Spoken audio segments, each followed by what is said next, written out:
ये Jayant phone line पर हमारे साथ जुड़ गए हैं। जयंत, जब इस तरह की तस्वीरें देखते हैं तो मन काफी व्यथित होता है। एक तरफ जहां पर बड़े बड़े राहत पैकेजों का ऐलान किया जा रहा है और एक तरफ इस तरह की तस्वीरें आ रही हैं, एक गर्भवती महिला जो कि पैदल ही अपने गांव के लिए निकल पड़ी है। क्या इन लोगों की सुनने वाला कोई नहीं?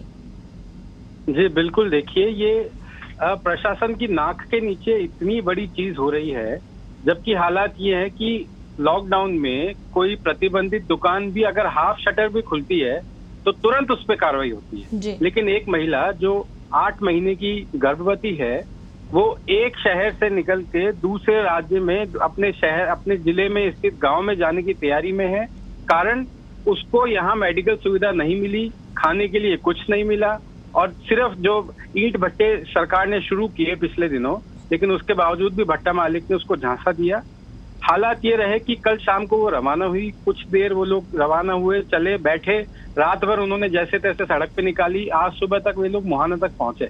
जी। इस बीच में कई बार कई जगहों पर नाके आए, पुलिसकर्मी और मेडिकल स्टाफ मौजूद रहे, लेकिन किसी ने शायद इसीलिए नहीं रोका कि अगर महिला को रोका जाता है तो उनको अस्पताल पहुंचाना पड़ेगा, खाने पीने की व्यवस्था करनी पड़ेगी, परिवार के बाकी सदस्य हैं उनके रहने खाने का इंतजाम करना पड़ेगा। यानी सीधे तौर पर पल्ला झाड़ते हुए जिम्मेदारी से कि जिम्मेदारी आ जाएगी। ये पल्ला झाड़ने की पूरी प्रक्रिया जो सामने है, एक गर्भवती महिला इससे जूझ रही है। जी बिल्कुल। वहीं जयंत, एक तरफ मुख्यमंत्री लगातार जिस तरह से कह रहे हैं कि गर्भवती महिलाओं के लिए पूरी व्यवस्थाएं रहेंगी, किसी भी तरह की कोई कोताही नहीं बरती जाएगी, और उस बीच में इस तरह की ये तस्वीरें, अगर इस महिला को किसी भी इतने चेक पोस्ट या नाके निकले हैं जहां पर बिल्कुल इसे रोका नहीं गया, अगर इसकी सहायता की जाती तो मुझे नहीं लगता कि किसी भी तरह की कोई परेशानी यहाँ पर होती।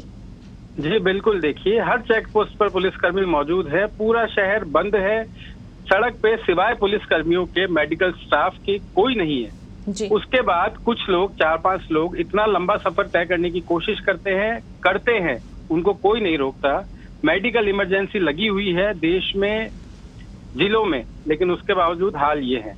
और सबसे बड़ी बात यह है कि मुख्यमंत्री की तरफ से, सरकार की तरफ से किसी भी तरीके की कोई असुविधा नहीं है, सारी सुविधाएं दी गई है।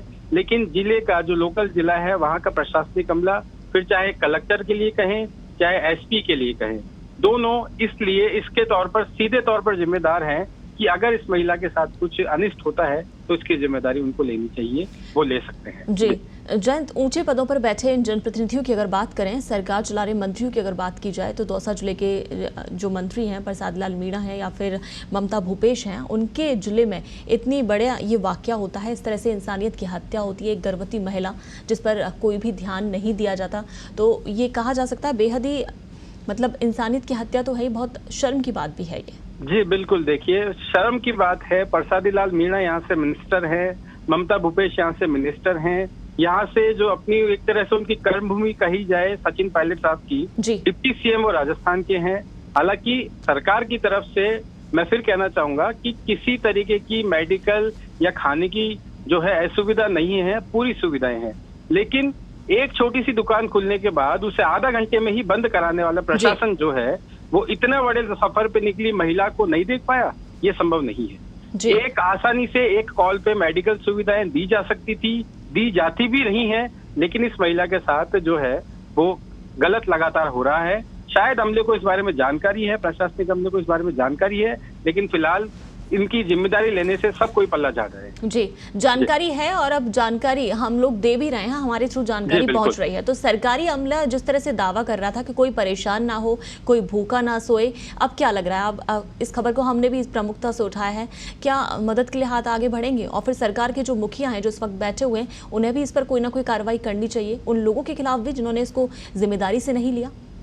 जी बिल्कुल, देखिए कार्रवाई प्रशासनिक अमला जो है जिले का, दौसा जिले का, उन पे होनी चाहिए, चाहे वे ऊपरी स्तर पे हो या सीधे तौर पे जो सड़कों पे या जो व्यवस्थाएं संभाल रहे हैं उन कर्मचारी या अफसर पे हो। कार्रवाई होनी जरूरी है। उसके बाद ही शहर के, राज्य के अन्य जिलों से ऐसी तस्वीरें आना ही तभी बंद होगी जब या तो प्रशासनिक अफसरों पे या उन नीचे कार्रवाई कर रहे हैं उन लोगों पे कार्रवाई। जी बिल्कुल जयंत, इस तमाम जानकारी के लिए शुक्रिया।